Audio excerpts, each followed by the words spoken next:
दोस्तों आजकल इंडिया में क्रेडिट कार्ड की मार्केट बहुत ही तेजी से ग्रो हो रही है। सभी बैंक या फाइनेंस कंपनी अपना क्रेडिट कार्ड लॉन्च करती है और कस्टमर को आकर्षित करने के लिए तरह तरह के ऑफर निकालती है। इन ऑफरों के लालच में आकर ग्राहक क्रेडिट कार्ड तो ले लेता है, लेकिन इन क्रेडिट कार्डों के अंदर छुपा हुआ हिडन चार्ज के बारे में ग्राहकों को पता ही नहीं होता है। और इन सारे हिडन चार्जों के बारे में ज्यादातर कार्ड इश्यूअर कंपनी कस्टमर को बताती नहीं है। इसीलिए कार्ड यूज करने के बाद जो बिल आता है वो देख के ग्राहक परेशान हो जाता है और उसके बाद वो बैंक से कांटेक्ट करता है अपना कार्ड बंद कराने के लिए, लेकिन कार्ड बंद करना भी मुश्किल हो जाता है। और एक कार्ड इश्यूअर कंपनी ऐसे ही कस्टमर को बेवकूफ बना के बहुत सारे पैसे हड़प लेती है। लेकिन दोस्तों अब ये कुछ नहीं चलेगा। बार बार आरबीआई में कंप्लेन आने के बाद आरबीआई ने अब एक नया गाइडलाइन जारी कर दिया है क्रेडिट कार्ड और डेबिट कार्ड धारकों के लिए। ये सारा डायरेक्शन जो आरबीआई ने जारी किया है वो सभी डायरेक्शन ग्राहकों के हित में दिया है। तो अब ग्राहकों को परेशान होने की जरूरत नहीं है। अब आप क्रेडिट कार्ड की सारा काम आसानी से कर सकोगे। अब बैंक वाले आपके साथ धोखा नहीं करेगी। आप जो भी कार्ड लोगे उसमें क्या क्या मेंटेनेंस फीस चार्ज लगेगा वो सारा कुछ अब बैंक आपको सामने से बता देंगी और कार्ड क्लोज करना भी अब आसान हो जाएगा। तो ये सारा डायरेक्शन ग्राहकों के फेवर में है और ये 1 जुलाई 2022 से सभी बैंकों में लागू हो जाएगा। तो ये क्या क्या डायरेक्शन है ये जानने के लिए बने रहिए हमारे साथ वीडियो में अंत तक। सो नमस्कार दोस्तों, जग्गू ज्ञान में आपका एक बार फिर से स्वागत है। दोस्तों अगर आपको ये वीडियो पसंद आए तो एक लाइक जरूर कर देना और अगर आप हमारे चैनल में नए हैं तो चैनल को सब्सक्राइब कर दो और बेल आइकन दबाकर ऑल नोटिफिकेशन ऑन कर दो, जिससे हमारी हर आने वाली इसी तरह के नए वीडियो की नोटिफिकेशन सबसे पहले आपको मिलती रहे। तो चलिए दोस्तों वीडियो को शुरू करते हैं।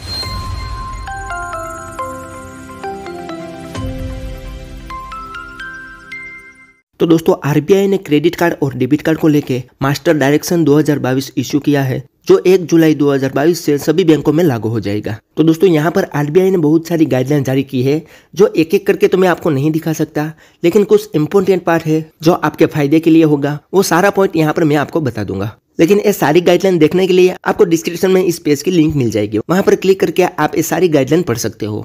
तो दोस्तों सबसे पहले आरबीआई ने क्रेडिट कार्ड इश्यू को लेकर एक गाइडलाइन जारी की है जिसमें बताया है कि कोई भी बैंक या फाइनेंस कंपनी बिना कस्टमर के कंफिडेंस के कार्ड इश्यू नहीं कर सकती और कार्ड में कोई भी अपग्रेड भी नहीं कर सकती। यानी कि पहले क्या होता था कि कोई भी बैंक या फाइनेंस कंपनी क्रेडिट कार्ड को अपग्रेड कर देती है और उसमें कुछ एक्स्ट्रा चार्ज लगा देती है जो कस्टमर को पता ही नहीं होता था। लेकिन अब दोस्तों कोई भी बैंक या फाइनेंस कंपनी को अपना क्रेडिट कार्ड को अपडेट करना है या इश्यू कराना है तो पहले कस्टमर को कांटेक्ट करके परमिशन लेनी पड़ेगी और उसके बाद ही वो अपने कार्ड को अपग्रेड या इश्यू कर सकता है। अगर बिना कंफिडेंस के एक कार्ड इश्यू या अपग्रेड कर देते हैं तो उस पर लगने वाला कोई भी चार्ज कस्टमर को पे करना नहीं रहेगा।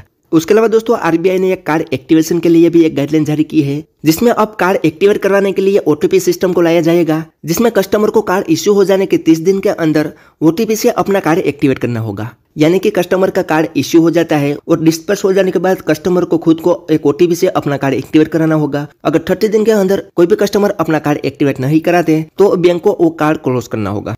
अभी दोस्तों ये ओटीपी सिस्टम नहीं है जिससे बैंक कोई भी कार्ड इशू कराते हैं तो तुरंत ही एक्टिवेट कर देती है। बहुत बार दोस्तों ऐसा होता है कि कार्ड आपको प्री अप्रूव ऑफर के जरिए मिल जाता है और कार्ड की आपको जरूरत नहीं होती, लेकिन बैंक कार्ड इशू कर देती है और कार्ड एक्टिवेट हो जाता है। तो आपको जरूरत ना होने के कारण आपका कार्ड बेकार रहेगा और ये आपके सिविल रिपोर्ट में भी इम्पेक्ट करेगा। लेकिन अब कस्टमर खुद को ओटीपी के जरिए अपना कार्ड एक्टिवेट कराना होगा और जब तक कस्टमर खुद से कार्ड एक्टिवेट नहीं कराता तब तक कोई भी बैंक सिविल में रिपोर्ट भी नहीं भेजेगी। तो एक कस्टमर के लिए एक अच्छा बेनिफिट है। उसके अलावा दोस्तों आरबीआई ने एक ईएमआई ट्रांजैक्शन के ऊपर एक गाइडलाइन जारी की है जिसमें आरबीआई ने सभी भी कार्ड इश्यूअर को ईएमआई ट्रांजैक्शन पर क्लियर चीजें बताने के लिए कही गई है। तो यहाँ पर जितने भी कार्ड इश्यूअर कंपनी है उसको क्लियर बताना होगा कि कोई भी कस्टमर ईएमआई पर ट्रांजैक्शन करता है, नो कॉस्ट ईएमआई पर ट्रांजैक्शन कोई भी कस्टमर कर रहा है तो उसको वहां पर क्लियर चीजें दिखानी होगी कि कितना हिडन चार्ज लगेगा, कितनी ज्वाइनिंग फीस लगेगी, ऑफर डिस्काउंट, मर्चेंट डिस्काउंट, कितना इंटरेस्ट रेट वगैरह लगेगा, कितना हिडन चार्ज लगेगा, वो सारा क्रूज क्रेडिट कार्ड बिल में क्लियर मेंशन करना पड़ेगा। उसके अलावा दोस्तों एक और कार्ड क्लोजर के लिए बहुत ही इंपॉर्टेंट गाइडलाइन जारी की है आरबीआई ने जो कि बहुत ही इंपॉर्टेंट और बहुत ही जरूरी डायरेक्शन है और एक कस्टमर के फेवर में डायरेक्शन है जिसमें अब कार्ड क्लोज करना सभी कस्टमर के लिए आसान बना दिया जाएगा। पहले क्या होता था कि कार्ड क्लोज करने के लिए बार बार आपको कस्टमर केयर में बात करनी पड़ती थी, बार बार इसके पीछे लगना पड़ता था, आसानी से एक कार्ड क्लोज नहीं होता था। लेकिन अब आरबीआई ने बैंक्स के लिए डायरेक्शन जारी कर दिया है कि 7 डेज के अंदर किसी भी कस्टमर का कार्ड क्लोजर का एप्लीकेशन एक्सेप्ट करना होगा। अगर कस्टमर के कार्ड क्लोजर एप्लीकेशन देने के 7 डेज के अंदर कार्ड क्लोज नहीं होता तो उसके अगले दिन से हर दिन बैंक को कस्टमर को 500 रुपया जुर्माना देना पड़ेगा। यानी कि 7 दिन के बाद 8वें दिन से हर दिन 500 रुपया बैंक द्वारा कस्टमर को जुर्माना देना पड़ेगा, जो कि एक बहुत ही अच्छी गाइडलाइन जारी की है आरबीआई की तरफ से, जिससे अब दोस्तों आपका कार्ड क्लोज कराना है, बैन करवाना है, डीएक्टिवेट करवाना है वो बहुत ही आसान हो जाएगा।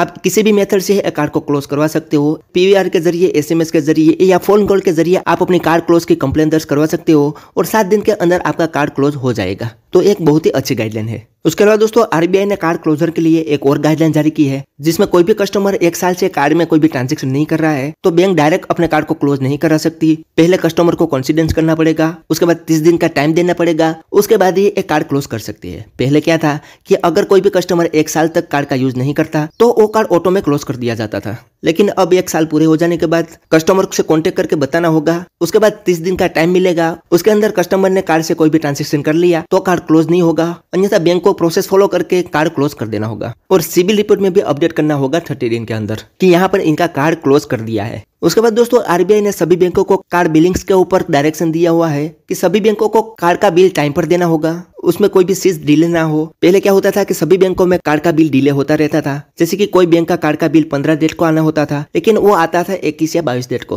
लेकिन ये सब कुछ अब नहीं चलेगा, अब सभी बैंकों को कार्ड का बिल टाइम पर ही देना पड़ेगा। दूसरी चीज कार्ड बिलिंग को लेकर बताया है कि अगर कस्टमर के कोई बिलिंग साइकिल में रॉन्ग एंट्री हो जाती है, रॉन्ग बिल ऐड हो जाता है, अपने क्रेडिट कार्ड स्टेटमेंट में कोई रॉन्ग एंट्री है या रॉन्ग चार्जेस को लेकर कस्टमर कंप्लेन करता है तो उसे 30 दिन के अंदर रिजोल्व करना होगा। और जो भी रॉन्ग चीज होगी अपने क्रेडिट कार्ड स्टेटमेंट में उसे डिटेल में एक्सप्लेन किया जाएगा कि क्यों एक गलत एंट्री हुई है, किसकी वजह से ये चार्ज लगा है, और ये सारा कुछ डिटेल में बैंक के द्वारा कस्टमर को बताया जाएगा। और कोई रॉन्ग एंट्री, रॉन्ग चार्ज लगा है तो उसे 30 दिन के अंदर कार्ड इश्यूअर को रिजोल्व करना होगा। उसके अलावा दोस्तों बिलिंग साइकिल के ऊपर भी आरबीआई ने गाइडलाइन जारी की है कि कोई भी कस्टमर एक बार अपनी बिलिंग साइकिल सेट कर सकता है, यानी कि बैंक के द्वारा जो भी बिलिंग साइकिल दी हुई है उसे कस्टमर अपने मन मुताबिक कोई भी एक टाइम सेट कर सकता है। जैसे कि कोई कंपनी की बिलिंग साइकिल 15 तारीख को है और कस्टमर को वो 15 तारीख नहीं चाहिए और उसे 1 तारीख चाहिए तो वो एक बार अपनी तारीख को चेंज कर सकता है। उसके अलावा दोस्तों एक और डायरेक्शन में यहाँ पर बताया है कि कोई भी कस्टमर का बिल बनने के बाद या ड्यू डेट से पहले कोई भी रिफंड या रिवॉर्ड वगैरह आता है, कोई भी ट्रांजेक्शन फेल का रिवर्सल आता है, दोबारा पेमेंट करने का कोई भी रिवर्सल आता है, तो वो जो भी अमाउंट आती है उसे एज ए पेमेंट माना जाएगा। अभी तक क्या होता है कि कोई क्रेडिट कार्ड कंपनी ये जो रिफंड वगैरह आता है तो उसे एज ए पेमेंट नहीं मानती, उसे अपने ए वाले बिल पेमेंट में ऐड नहीं करती, वो अगले बिल पेमेंट में ऐड करने को बोलती है। लेकिन अब आरबीआई ने इसी ऊपर भी एक डायरेक्शन दे दिया है कि जितने भी क्रेडिट कार्ड रिफंड हो गए या रिवॉर्ड वगैरह हो गए, जो भी होगा